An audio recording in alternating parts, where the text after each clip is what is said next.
So after 4 years, JBL have updated their Flip line of speakers with the JBL Flip 7. And with improvements across the board, this could be the best portable Bluetooth speaker for you. But some of those changes means it might not be the best portable speaker for you. So let's check it out. Full disclaimer, JBL did not send me this for review. I bought this with my own money, so you're gonna get my honest opinion. So unboxing this is like this. There you go, there's the speaker. On top of that, you get a couple of extra things in the box as well. You get a couple of menus that no one ever looks at, a couple of instruction manuals that no one ever looks at. You get a couple of clip-ons with the back of the speaker, which we'll get into later as well. The one thing that's missing out of this box though is a USB-C charging cable. Like, there isn't one in the box, so they are assuming that you're gonna have one that you're going to use with it. It is a bit of a trend that you're seeing amongst lots of other companies. Honestly, I've got a ton of USB-C cables lying around, so it's not an issue for me, but it's just something to be in mind of or careful of if this is the first speaker for you. Now, design-wise, this is very, very similar to the previous JBL Flip 6, which I've got here.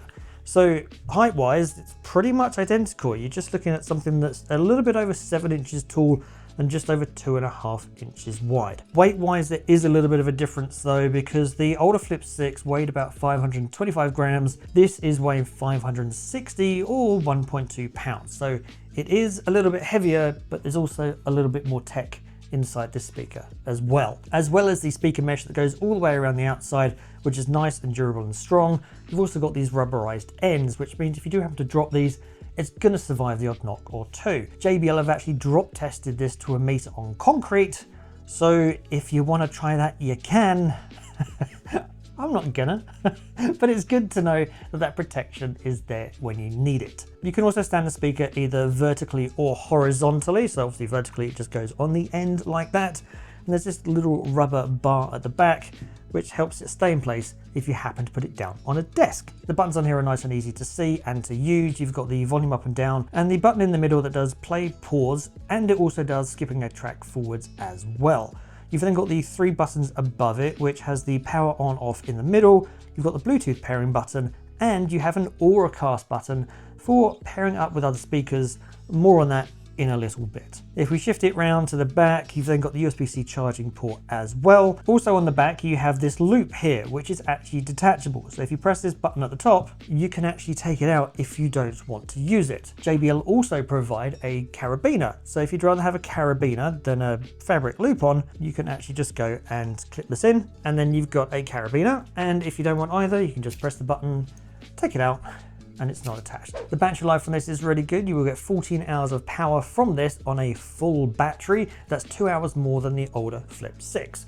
You can actually boost that up to an extra 2 hours if you enable something called Playtime Boost. However, Playtime Boost massively drops the bass response, and the sound signature takes too much of a negative hit in my books to warrant using it. I think 14 hours is more than enough. When you do need to charge it, there's that USB-C port that I mentioned round the back. However, there is no fast charging here.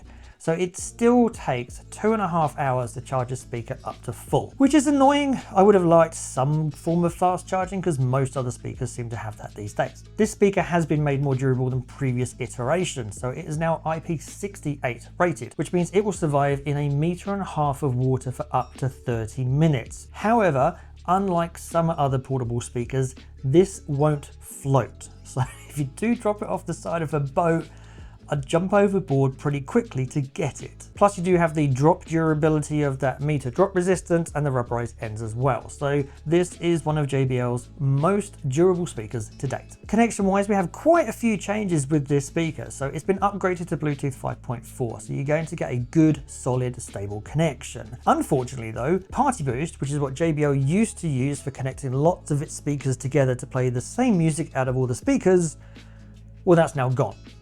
On the flip side, it's been replaced by Auracast, which in the long term, I think is a good thing. So Auracast is a Bluetooth standard, which means that you should be able to pair with any other Auracast compatible speaker. Now, it is early days for that, and you do have some issues with trying to connect Auracast between different brands. Certainly any Auracast compatible speaker within the JBL range are going to work together. And I think as time goes on, they should be compatible with more other speakers as well. That is good if you start to use the JBL system from now. However, if you've got lots of JBL speakers that are already using the older Party Boost, it's not compatible, it's not cross-compatible, so you're gonna have to start again from that regard.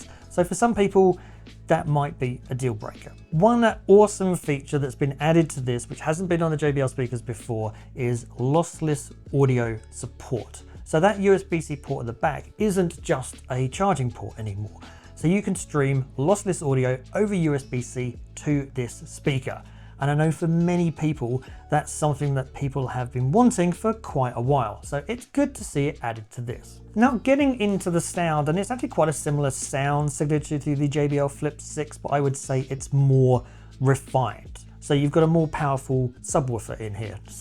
You've got a more powerful woofer in here for higher bass at higher volumes, and you've got a tweaked tweeter to give you clearer, better highs. The woofer in here, which is bigger than it was before, will now give you 25 watts of power, and it's 10 watts from the revised tweeter. That woofer also goes down lower as well, so it goes down to 60 Hertz, which is pretty low for a speaker of its size. So you're going to get an ever so slightly better bass response with the Flip 7 than the Flip 6. Here's a sound test so you can hear what it sounds like for yourself.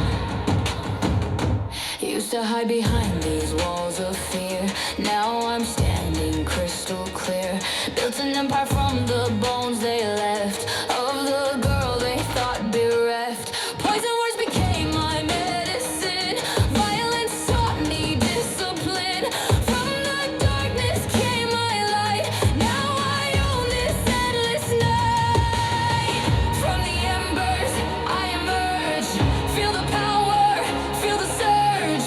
Nothing left but what I choose. I got nothing left to lose. I am the queen of the ashes, crown of fire on my head. Rising up from what was broken, dancing with the living dead. I am the queen of the ashes, phoenix born from what they burn. Every scar's a constellation for the lessons that I've learned. I pack my dreams in a tattered bag. No maps, no lines, just a faded tag. The sky's my guide, the wind's my plan. A wanderer's heart, no roots to the land.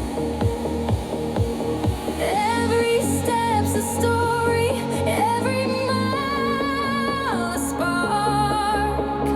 Dancing through the sunrise, chasing through the dark. I'm running free, I'm flying high, under endless open skies. The world's my home, no need to stay. I'm chasing sunsets every day.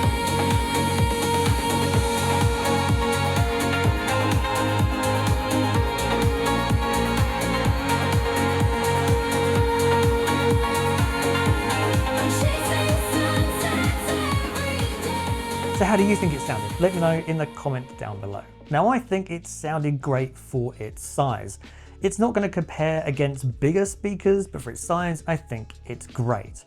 It's got a more cohesive sound than the previous generation Flip 6. There's a bit more presence and weight to the bass, and there's a separation and clarity in the highs. You do especially notice this at higher volumes where the Flip 7 handles the bass and the trebles more in a balanced way than compared to the previous Flip 6. The only real downside to this is that it's a mono speaker. So there's one woofer and one tweeter, so you don't get stereo sound here. Still, I think for what the speaker is going to be used for, which is pretty much just sitting down the beach and chilling out, it's not a big deal. If you do really want stereo sound, then you can pair two of these together to get stereo sound. One area where JBL have made some changes is in their mobile app, and to be honest, they actually needed to, because the JBL app with the older Flip 6 only gave you a 3-band graphic equalizer, which in an area where lots of other companies are giving you like 8 or 10-band equalizers, just didn't give you enough control over the sound. So now you've got a 7-band graphic equalizer giving you a lot more control, and there's a lot more levels and options that you can choose from.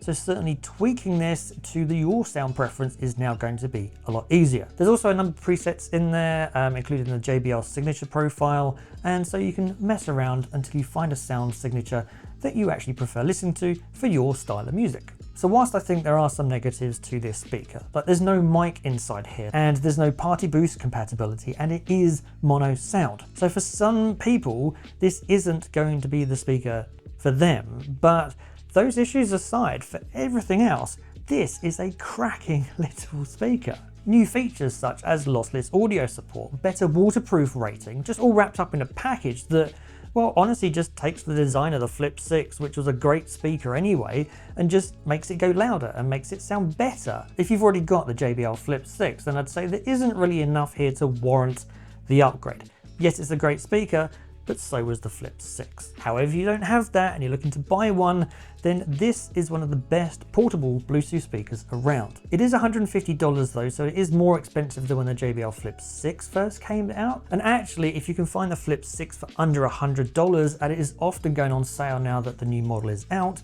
then I'd recommend nabbing that instead. Having said that, the fact that all new speakers are now moving to Auracast is something to bear in mind. If you want something that's still portable but goes louder, then I definitely recommend checking out the video up here. If you've enjoyed this video, then please don't forget to like and share it. Consider subscribing if you're not. And as always, I'll see you in the next one.